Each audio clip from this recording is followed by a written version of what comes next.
کدھر رات کو جاتا ہے ماں باپ کو نہیں پتا، جب تک گھر نہیں آتا ماں باپ جاگ رہے، بتاتا بھی نہیں، فکر ہی نہیں ہے ماں باپ کی، جھاڑتا ہے، ڈانٹتا ہے، لڑتا ہے.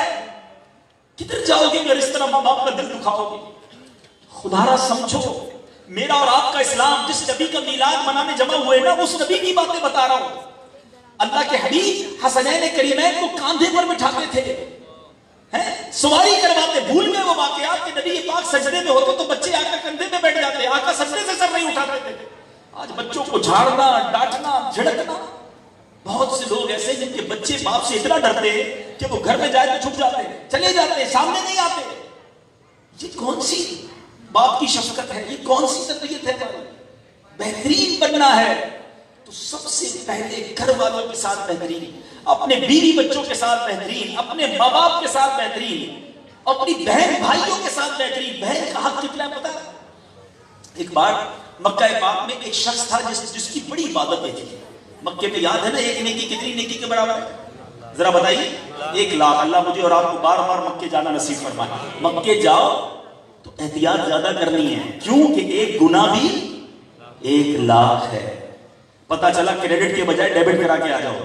نیکیاں کم، گناہ زیادہ. ادھر 1,00,000 گناہ ہے، ادھر بھی موبائل پہ لگے ہوتے ہیں، ادھر بھی سوشل میڈیا، ادھر بھی کلپ دیکھ رہے ہیں. اللہ کے بندوں بے پردگی ہو رہی ہے، نگاہیں ادھر بھی نیچی نہیں ہے، کیونکہ وہاں تو عورتوں کا نقاب بھی نہیں ہوتا ہے حرام. ادھر بھی دیکھ رہے ہو جو دیکھنا نہیں دیکھنا حرام.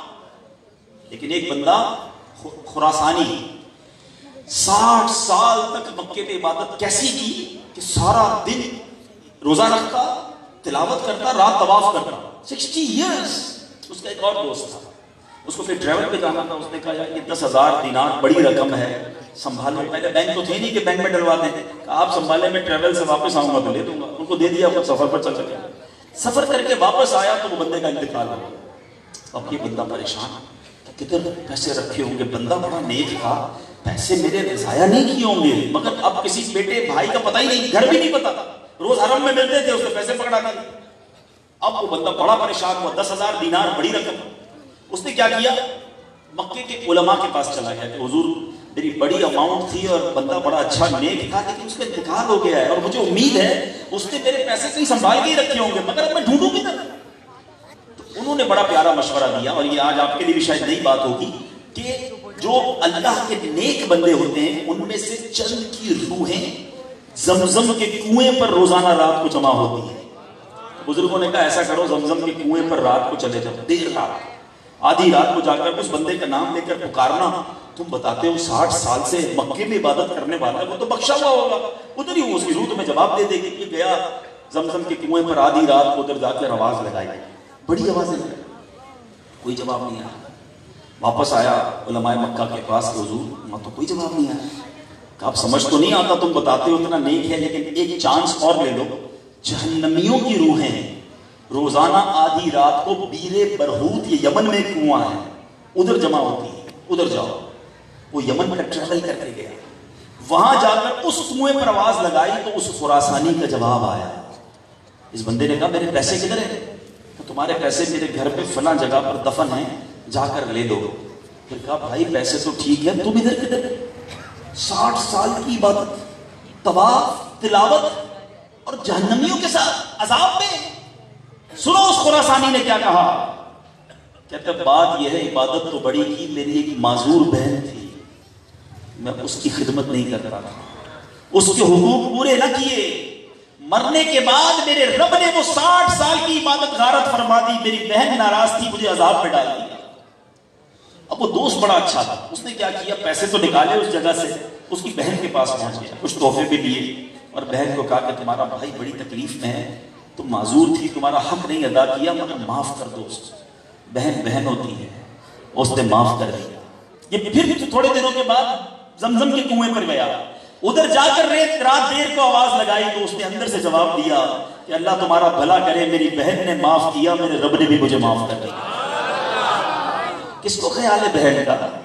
کس کو خیال ہے رشتہ داروں کا؟ یاد رکھو صلہ رحمی کس کو کہتے ہیں؟ سب سے زیادہ حق جو ہے نا ہم پر، ہماری ماں، پھر والد، پھر بھائی بہن، بیوی بچے، اور اس کے بعد پڑوسی، رشتہ دار قریب کے. اور یہ سارا زمانہ ہم سے مطمئن ہے. حضرت کیا مسکراتے ہیں، کیا محبت سے ملتے ہیں، ہمارے کسٹمر سارے خوش. بھائی کسٹمر باقی دوست اپنی جگہ، حق تو رشتہ داروں کا پہلے تھا، وہ سارے پریشان. یاد رکھے کئی بدنصیب ایسے ہیں جو زکات پوری دیتے ہیں اور پتہ چلا چاچا کا بیٹا ہی بڑا غریب ہے، رکشہ چلا رہا ہے، اس کے بعد کھانے کو کچھ نہیں ہے اور جناب حضرت صاحب جا کے کہیں اور بانٹ رہے پیسے. نہیں، احادیث کا مضمون سنو. میرے آقا فرماتے ہیں اللہ قیامت کے دن اس بندے پر نگاہ نہیں فرمائے گا رحمت کی کہ وہ غیروں کو بانٹے اور اس کے اپنے پریشان. پہلے حق اپنوں کا ہے، پہلے حق رشتہ داروں کا ہے، پہلے حق ہماری فیملی کا ہے. مگر دوسروں کے لیے بہت محبتیں ہیں، بہت شفقتیں. نام ہوتا ہے نا، اصل میں رشتہ داروں میں نام نہیں ہوتا. مسئلہ یہ بھی ہے، شیطان ہے نا. اب میں جناب اپنے کزن کو دے دوں گا، کسی کی شادی کرا دوں گا، کسی اپنے غریب رشتہ دار کو جناب راشن ڈلوا دوں گا تو کس کو پتا چلے گا؟ ذرا مسجد میں جا کر، فلاں تنظیم میں جا کر، فلاں جگہ جا کر دوں گا تو واہ بھی ہوگی، رسید بھی ملے گی.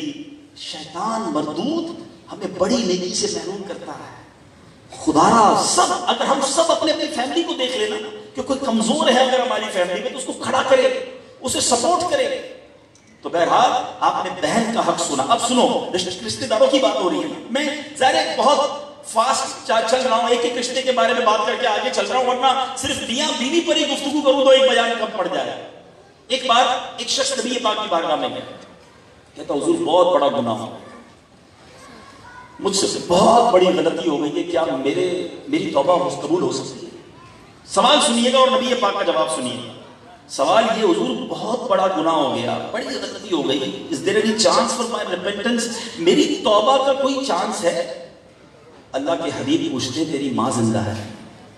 سوال توبہ کا اور جواب میں آقا فرماتے تیری ماں زندہ ہے. کہ حضور میری ماں نہیں ہے. آقا نے فرمایا تیری خالہ زندہ ہے؟ جی یا رسول اللہ میری خالہ ہے. آقا نے فرمایا اپنی خالہ کی خدمت کر، اللہ تیرے سارے گناہ معاف کر. یہ ہے رشتہ دار، یہ ہے ان کی ویلیو. آج ماں مر جائے، ماں کا انتقال ہو جائے تو ننیال سے رشتہ ختم. خالائیں اب کس کام کی؟ بھائی ماں چلی گئی نا، ماں کی رشتہ دار، ماں کی پورے خاندان والے، ان سے دوستی ختم، رشتہ داری ختم، آنا جانا ختم.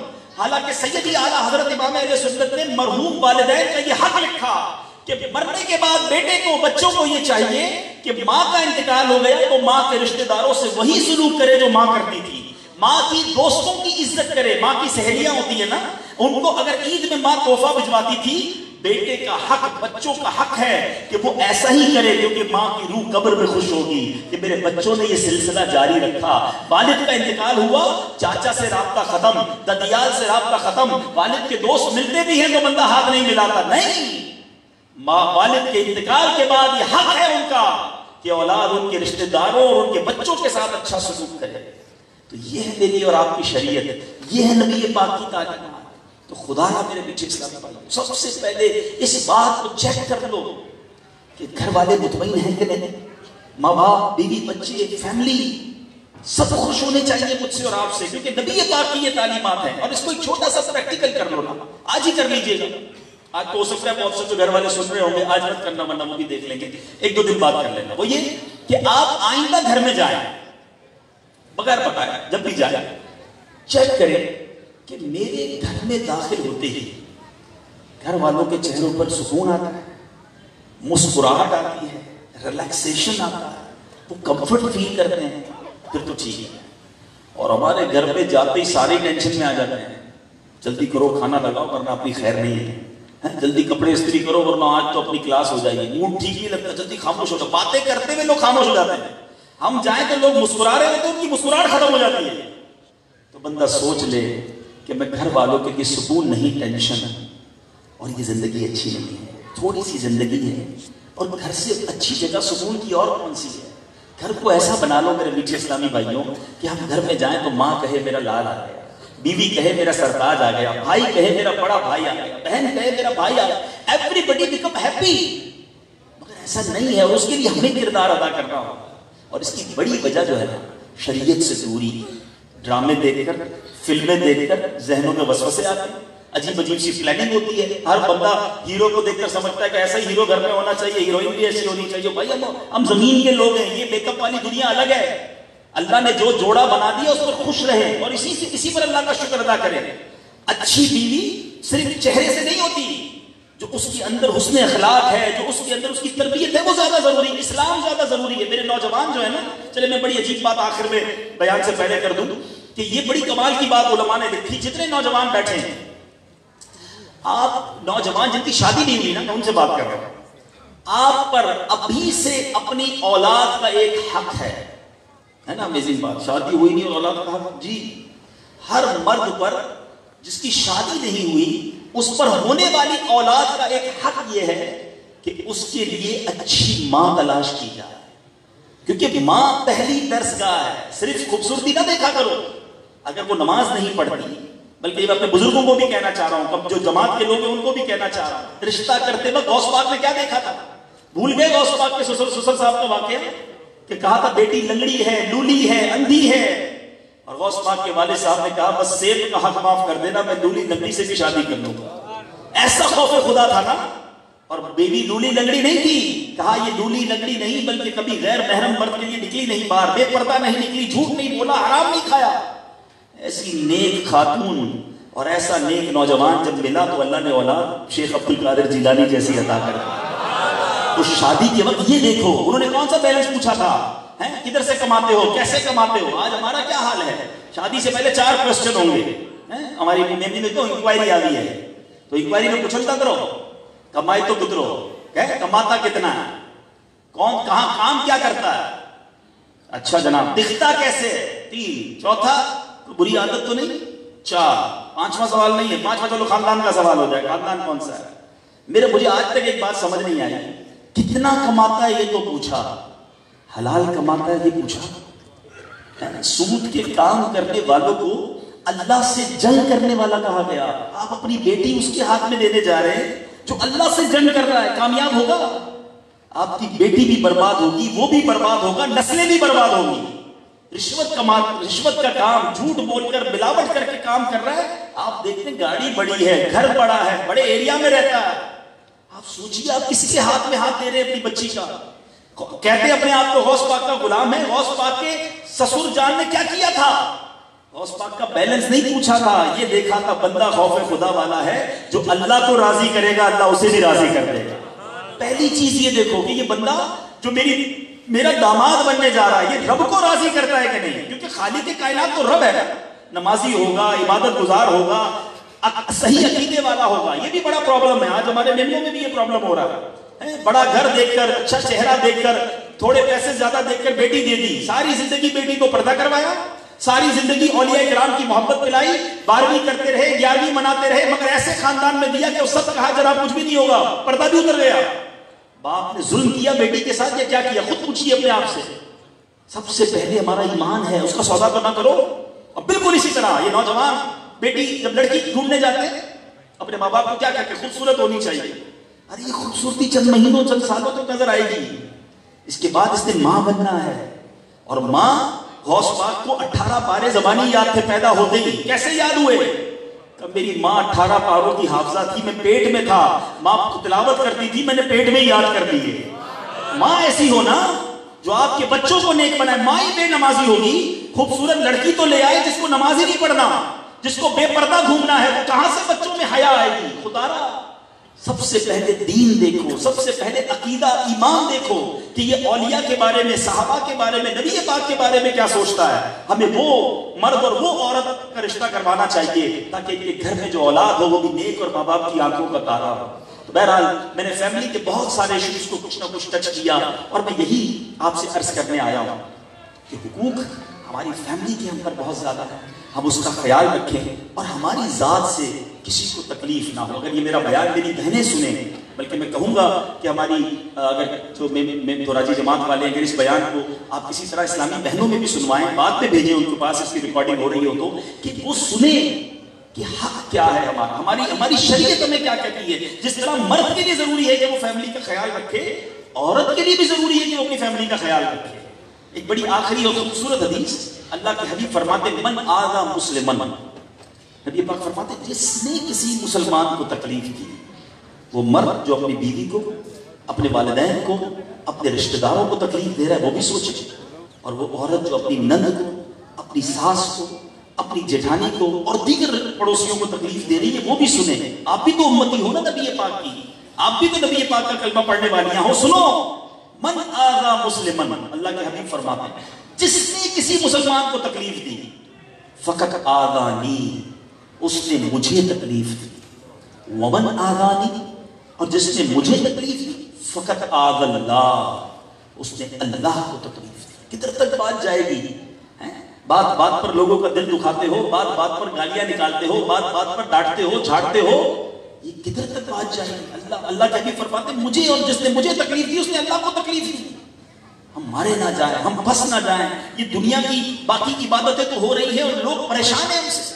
بس آج ایک نیت کر کے جاؤ میرے میٹھے اسلامی جتنے آئے ہیں, جو بعد میں اس بیان کو سنیں, کہ آج کے بعد میری ذات سے کسی کو تکلیف نہیں پہنچے. چیک کرو, معافی مانگو. ہاں کوئی حرج نہیں. مجھے یاد ہے ہمارے افضل بھائی کے گھر پہ آج سے 3-4 سال پہلے بیان ہوا تھا اور اس میں ہم نے معافی پر بات کی تھی کہ معافی مانگ لو, آج اپنے ملازم سے بھی مانگ لو, اپنے بچوں سے بھی, کوئی حرج نہیں. امیر اہل سنت تو فرماتے ہیں کہ اپنے بچوں سے, اپنے گھر والوں کو بٹھا کر ایک بار کہہ دو کہ کبھی میرے سے کوئی معافی غلطی ہو گئی ہے تو اللہ کے لیے معاف کر دو. یہاں معافی مانگ لو. ملازم سے اگر کبھی آپ نے دل آزاری کی ہے معافی مانگ لے. میں نے افضل بھائی کو نہیں بتایا تھا مگر اس اجتماع کے بعد مجھے انہی کے اجتماع میں آئے ہوئے مل اونر سے ان کا فون آیا مجھے 2 یا 3 دن بعد. وہ کہتے ہیں میں نے بیان سنا اور میں نے آپ کے بیان سے 1 دن پہلے ہی یا اسی دن اپنے ملازم کو سب لوگوں کے سامنے بہت جھاڑا, بہت برا بھلا کہا. وہ اکیلا سنتا رہا اور میں ڈانٹتا رہا. کہتا ہے رات کو مجھے نیند نہیں آئی کیونکہ مجھے بتایا تھا آپ نے کہ جو بندوں کو ناراض کرے گا وہ اللہ بھی اس سے ناراض ہو جائے گا.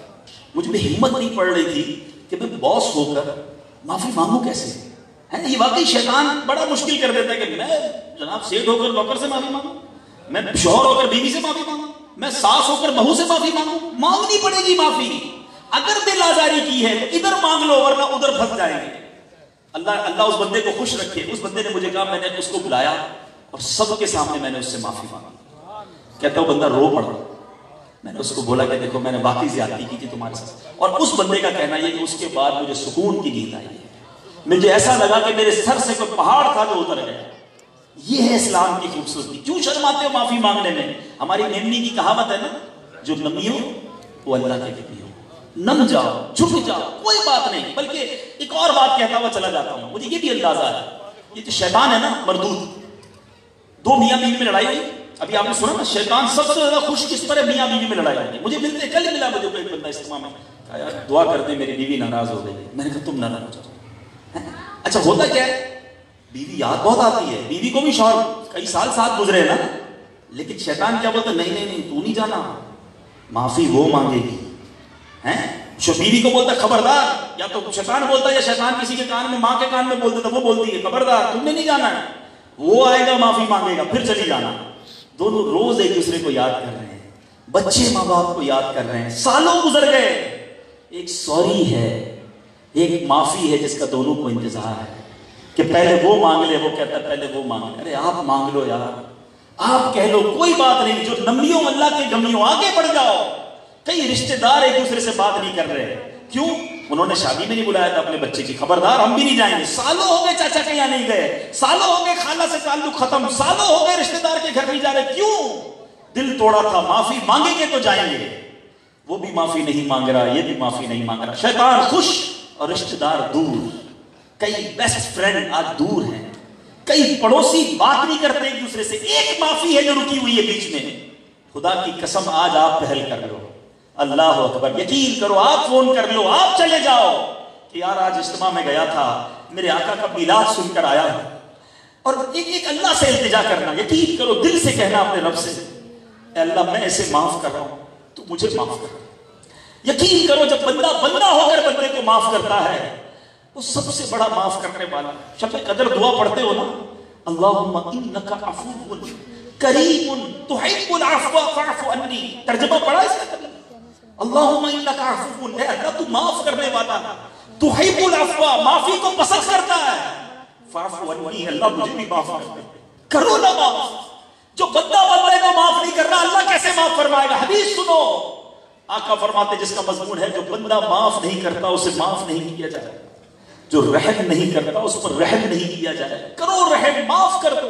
آپ کو شیطان کان میں کہہ رہا ہوگا مولانا صاحب بات تو ٹھیک کر رہے ہیں مگر غلطی تو اس نے کی تھی نا, بدتمیزی تو اس نے کی تھی, کوئی بات نہیں تم معاف کرو. اچھا معافی کہتے کس کو ہے؟ افضل بھائی مجھے تحفہ دیں عطر کا بڑا اچھا سا, میں کہوں معاف کیا, لوگ کہیں گے کمال کی بات کی, تحفے پہ معاف کرتا ہے. یہ مجھے ناراض کریں گے پھر میں معاف کروں گا نا, بات سمجھ رہے بات؟ بندہ معاف کرتا ہی جب ہے کہ جب سامنے والا غلطی کرتا ہے, تو غلطی کی ہے اس نے, اب ٹھیک ہے آپ صحیح کہہ رہے ہوں گے کہ اس نے بدتمیزی کی, اس نے غلطی کی, تو معافی کا ثواب تو جب ہی ملے گا نا کہ آپ کا دل ٹوٹا ہے اور آپ نے معاف کیا, درگزر کیا, عفو کیا.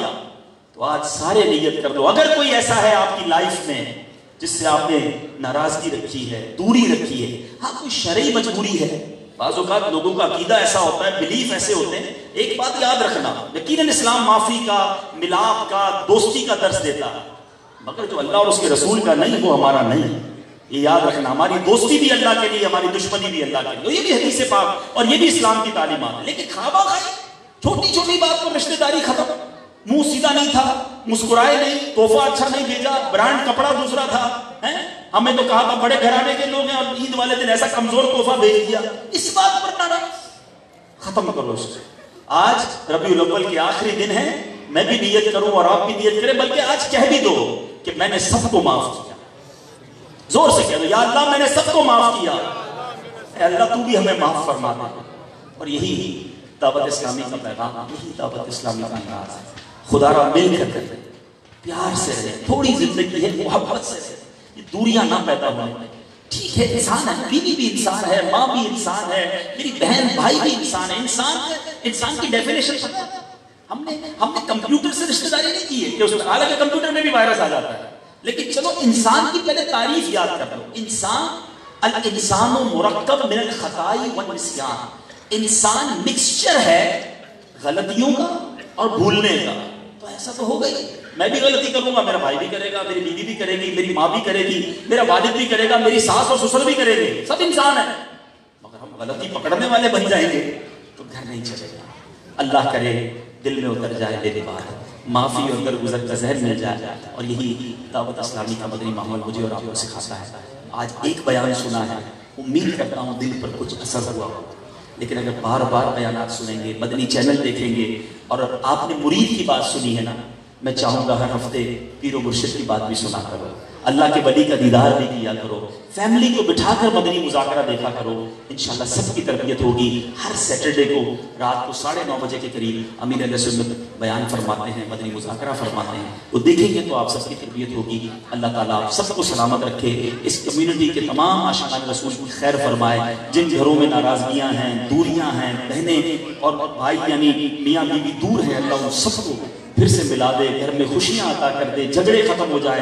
ہم اللہ سے دعا کرتے ہیں, اس کے لیے کردار آپ کو ادا کرنا پڑے گا, ہمارے بڑوں کو ادا کرنا پڑے گا. اللہ تعالیٰ میلاد کے صدقے ہمارے گھرانوں کو خوشحال گھرانہ بنائے, جنتی گھرانہ بنائے. آمین بجاہ نبی صلی اللہ تعالیٰ علیہ وسلم. میں آپ سب سے ملاقات نہیں کر سکوں گا, مجھے ایک اور جگہ بیان کرنے جانا ہے. آپ ایسے ہی بیٹھے رہیں گے, مزید کچھ انشاءاللہ یہاں پر جو سلسلے ہوں گے اس میں آپ سب شامل رہیں گے. صلو علی الحبیب.